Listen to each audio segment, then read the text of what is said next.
everyone, and welcome back to Ball Up Top, the weekly podcast from No Cap Space. Oh my goodness, it's been a day of news as we record this on Monday afternoon. But before we get into that, we have the best news always. No Cap 15. Use the code to get your first home field order. It supports us. It supports you. I mean, it's your favorite team. You're supporting yourself, really, by getting cool stuff like this South Carolina. Come on now, it's all tough. The hats, it's all there. Get it, got it. Use code NOCAP15. Tyler, Shawnee Greer with you here today for Ball Up Top. Shawnee, it's been just a day full of news of your favorite people. We're going to start off with the Dallas Wings, though. And I know, first off, rest in peace to your Christy Sides to Dallas Wings agenda. I am so sorry. Pour it out. Damn, not you actually poured it out. I know some people on Twitter were taking you serious, which I thought was very funny. But the hire does come from a familiar face for Kurt Miller, an assistant coach from his staff previously in Connecticut and LA, actually, and current, well, kind of current, I guess not now, USC assistant Chris Kaplanis is the head coach of the Dallas Wings. We'll get into kind of what we've heard around, because we've done our poking around. We've seen people publicly talk about it. But I guess just for y'all, Shawnee, if you want to start off with just some general thoughts on the hire and where this kind of goes for your Dallas Wings.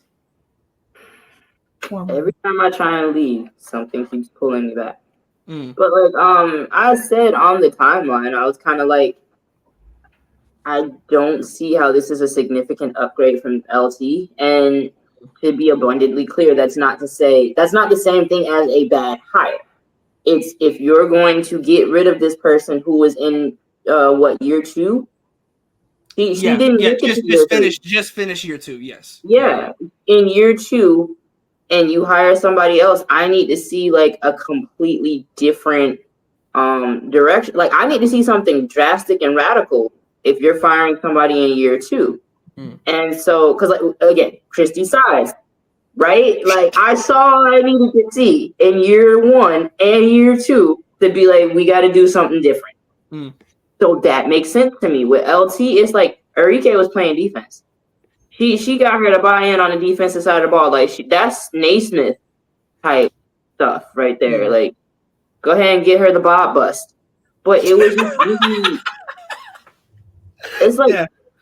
Interesting to me because all of a sudden people want to gatekeep the Wings from me. They were like, if you don't watch us, just say that. Oh my gosh, people don't watch. And I was like, wait a minute. Where was that when I was in the trenches? All of a sudden, all these Wings fans want to pop up and like and paper check me. Like, where was y'all at when I couldn't? Man, listen.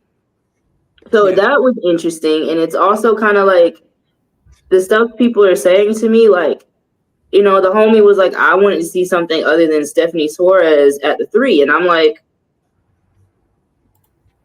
Maddie got hurt, and then on top of that, what I keep saying, Greg Bibb, it's been roster problems, not coaching problems. To me. Everybody kept giving him A+ for his drafting, and then now you look and LT's got to be like, what are we having for dinner tonight? Well, we have some leftover mash. We have this, that. Like, she's trying to make a meal out of these random ingredients that Greg Bibb has given her, and it didn't work. And it's like, of course it didn't work. And then you have Satu out again, and then you have, again, Maddie goes down. Suarez was coming back and, like, getting into form because she was hurt all year last year. So I'm kind of like, you got JC Sheldon is a rookie. Lou Lopez. We still haven't got it. Okay. Okay. So it's like when you kind of run down the list, like I will say you can probably talk about not getting the most out of the Big T Kalani situation, but like I feel like that was kind of what else is she supposed to do if your 6'7" big isn't rebounding and isn't protecting the rim? It's no different than any other issue that it's just no different. It's just nothing changed more so than it changed for the worse with that situation. And that was, to me, the biggest issue. Like, Tierra McGowan was not producing like she was earlier in the tenure. And so that kind of falters and stagnates.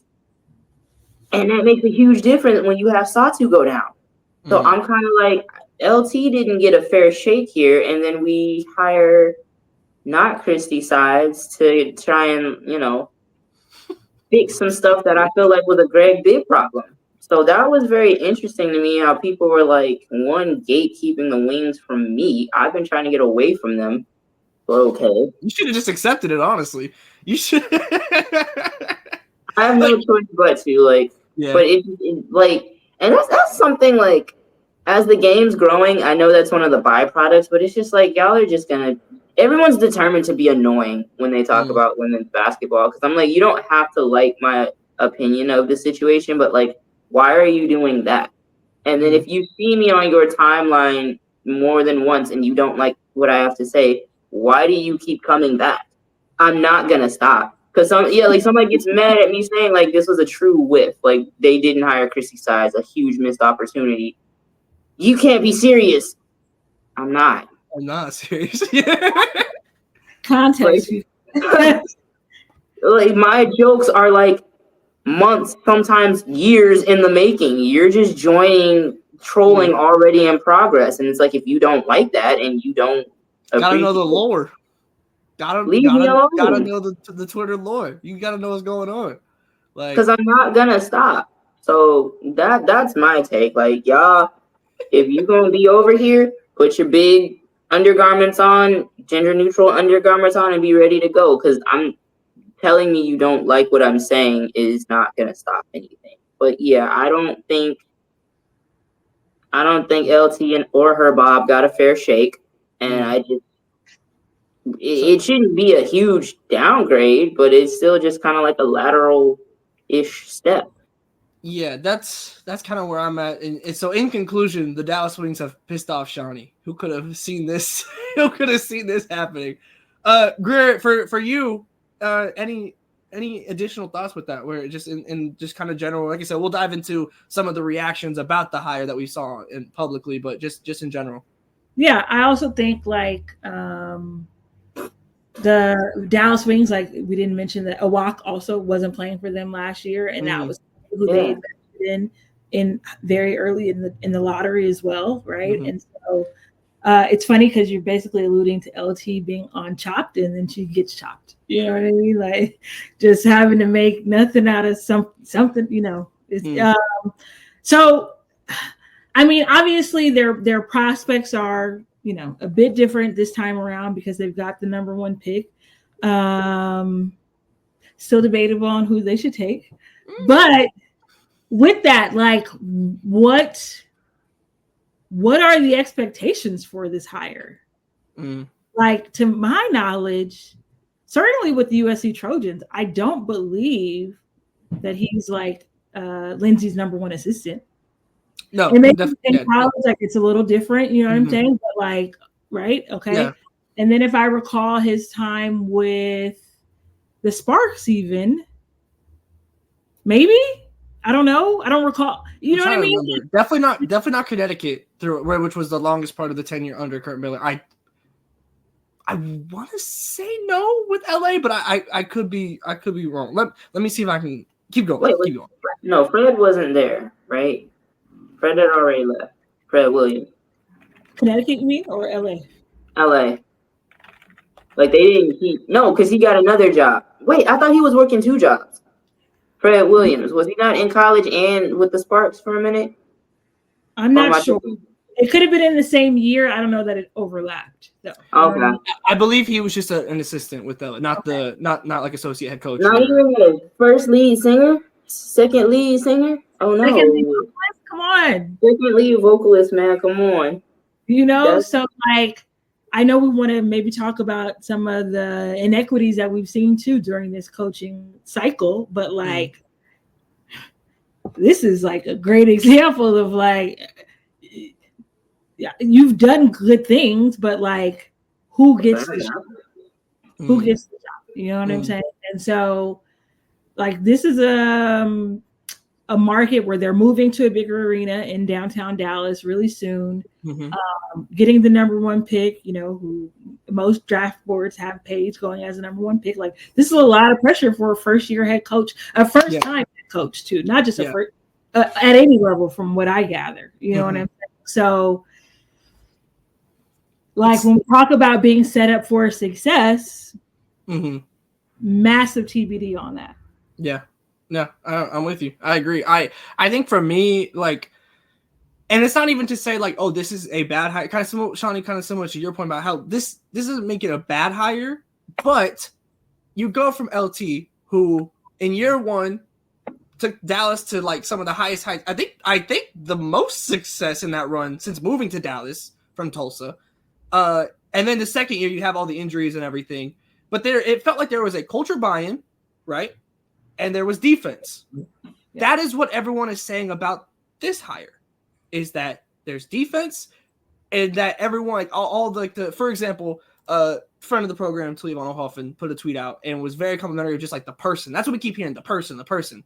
That is, like, we saw a USC assistant coach, we saw Lindsey Gottlieb, like all these different coaches, Nikki Collin, like it's about the person. Kurt Miller as well.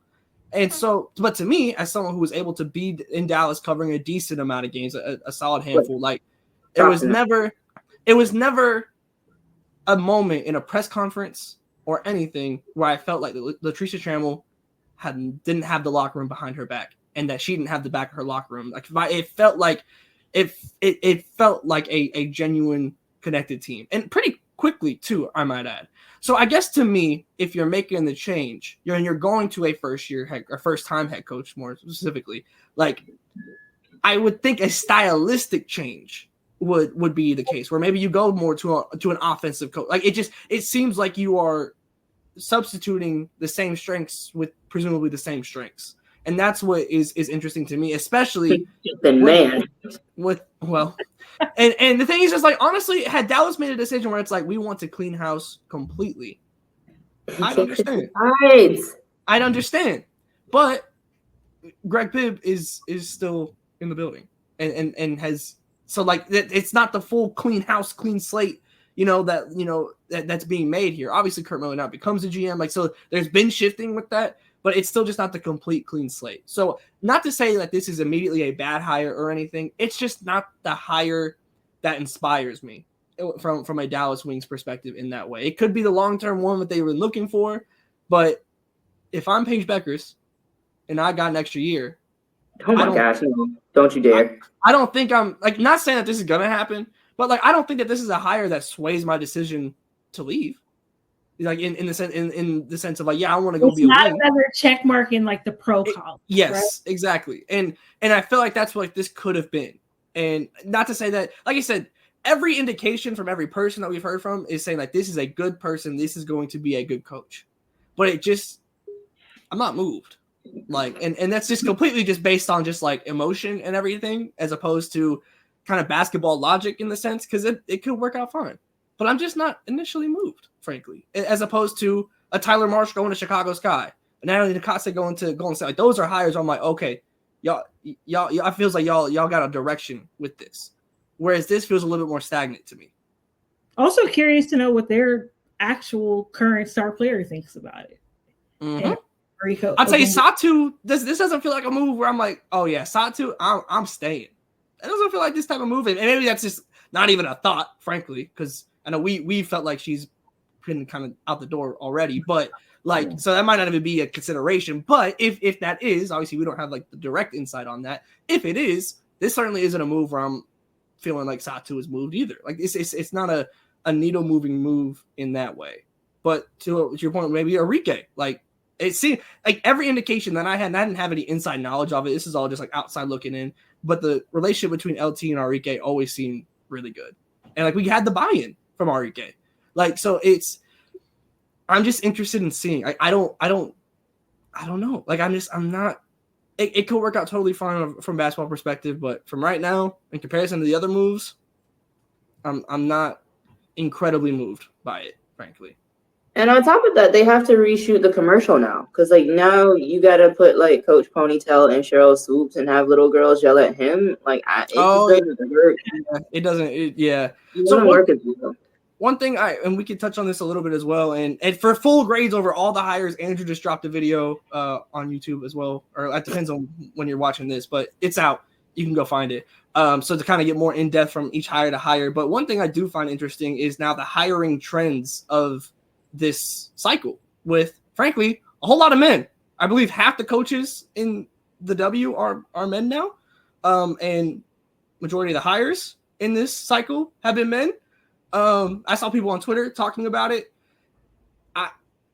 It's between the college coaches coming up. Like, this is just a very, very different hiring cycle. And when you see coaches like a Katie Smith not getting a nod, when you see coaches like a Nikki Blue not getting a nod, who I thought did phenomenal in her time with Phoenix after Nygaard left. It's just a weird kind of switch to the trend a little bit that I like seeing new faces and new names. These just weren't the faces that I was expecting to be seeing once we got to this point where all the spots had been filled, whether it be with the Mystics or the Wings, who both made their choices today. But yeah, any thoughts on that? Are we feeling any type of way? Is this just like the women are like, I don't know. I want them to have a short leash if shit goes to hell. Like, if it goes bad, pull the plug. Like, just be on the same, like, I want the same scrutiny, all of the things. Like, I don't want, because there is a tendency to think like, so-and-so's had success here, there, and then it's applicable to the women's game. And for the most part, everybody's coming from within the women's game. But yeah, also, like, very curious to know about, like, styles, like, how a lot of these franchises now are just going to have, like, I think totally new identities having to be carved out. And so just like, I just want as much scrutiny as possible what we're doing. Yeah. Because that's another thing. Go ahead. It's not just men, it's like first time men. Because, shout out to friend of the pod, but like Tyler Marsh, this is still his first head coaching job. Coach Riblets, that was still his first, and he was like in the presser very like open about how he doesn't know anything about the W. And I'm like, ew. Like, I appreciate the honesty, I guess, but ew. So to go from that to like now we're giving a bunch of men who have never had the opportunity before and like may not have been the second lead vocalist. We got to talk I'm with Greer. Just I think that's all fair. Keep the same energy. Keep the same energy. Yeah. If no one else will, we will. So who is going to be the male of Christy Sides? Who's going to be the male equivalent to Christy Sides? Don't worry, Shawnee will find us out. She'll let us know. Chris Sides, come to the mic. Chris Sides is wicked. I'm on the case. Yeah, if anyone's going to let us know. I would like to also point out, to wrap that up, I love the visceral responses to me saying Christy Sides got shafted. Because everybody's like, are you crazy? No, why would they hire Christy Sides? And I was like, because everybody was yelling about how egregious it was that Christy got fired and how it was just horrible. And I was like, and I remember like me and a lot of the Fever fans on Twitter was like, so do you want her to coach your team? And everybody like went ghost. Like, it's some people that still ain't answered that question for me. So I think it's very telling that y'all were not chomping at the bit to get Christy Sides yourselves. No, well, I can like definitively say the way the rumor mill was working was wicked. If you're Christy Sides, that was wicked. Yeah, she should have just been. They should have just mutually parted ways at the end of the season. Kept it pushing. Yeah, yeah. Now I'll be interested in seeing if Christy Sides gets another crack at it. I also think. I think Latricia Trammell. Like, to our point, she was the name that I honestly wouldn't have been surprised if he just be right back in another spot. I know before the Tyler Marsh hire for Chicago, she was a name that I was like kind of throwing in there. Like, they just made sense to me. I think we're going to see several of these coaches that were not or were fired through this cycle. I don't think they'll be gone long. I think there's several solid amongst them.